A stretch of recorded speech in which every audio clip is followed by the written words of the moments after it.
कबीर दास जी के सत्य वचन। प्यारे मित्रों और मेरे हम सफर साथियों, मनुष्य को इस संसार में रहकर संसार को पानी का बुलबुला समझना चाहिए। और जो भी मनुष्य संसार को इस रूप में देखता है तो काम क्रोध मोह लोभ अहंकार की बात ही क्या करे, उसे काल भी आंख उठाकर नहीं देखता। यह संसार सेमल के फूल के समान है जो देखने में बहुत ही खूबसूरत है, पर फूटने पर रुई ही निकलता है। अगर मनुष्य किसी धर्मशाला में ठहरता है तो उस धर्मशाला से प्रेम या मोह नहीं करता, क्योंकि वो जानता है कि सुबह होते ही इस धर्मशाला को छोड़कर चले जाना है। ठीक इसी तरह मनुष्य का भी यही हाल है। इस जीवन की सुबह होते ही हर इंसान को चले जाना है। ये संसार रूपी घाट है और यहाँ से हर किसी को जाना ही पड़ता है, अब वो स्त्री हो या पुरुष हो। हजरत ईसा अपने शिष्यों से कहा करते थे कि तुम ये पूछना बंद कर दो कि हम खाएंगे क्या, पहनेंगे क्या। वह उपदेश दिया करते थे कि तुम उन पक्षियों की ओर देखो, वो किस प्रकार इस वर्तमान में पल रहे हैं और प्राकृतिक उनकी सब जरूरतों को पूरा करती है। जरा तुम सोचो कि क्या तुम्हारी चिंताएं तुम्हारे जीवन को रत्ती भर भी बदल सकती हैं।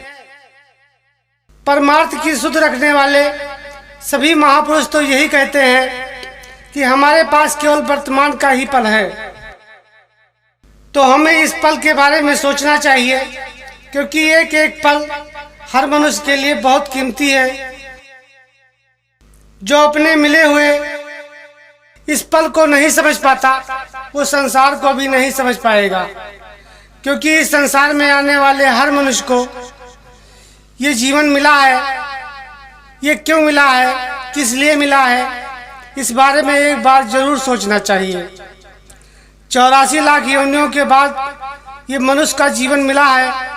गुरु नानक देव जी कहते हैं, लख 84 भरम दिया मानुष जन्म पायो, कहा नानक नाम संभाल 100 दिन नेड़े आयो।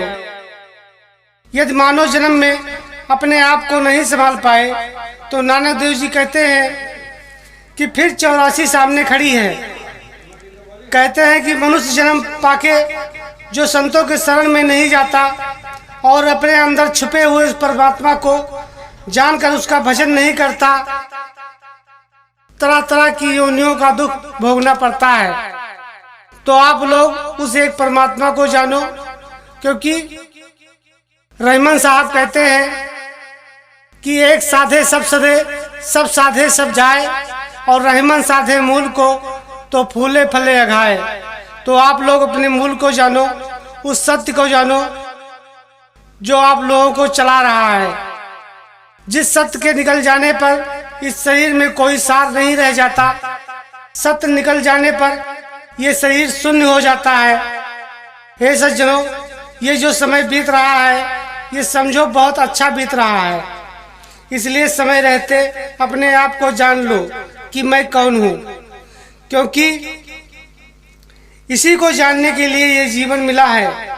ये तुमने अपने आप को नहीं जाना तो संतों ने कहा है कि 84 में जाओगे और नाना प्रकार के दुखों को भोगना पड़ेगा। ये जितने भी जीव हैं, जैसे सुअर, कुत्ता, बिल्ली, बैल, भैंस, बंदर, भालू और याद जानवर हैं, पक्षी हैं जैसे कबूतर, कौवा, कोयल, तोता, उल्लू,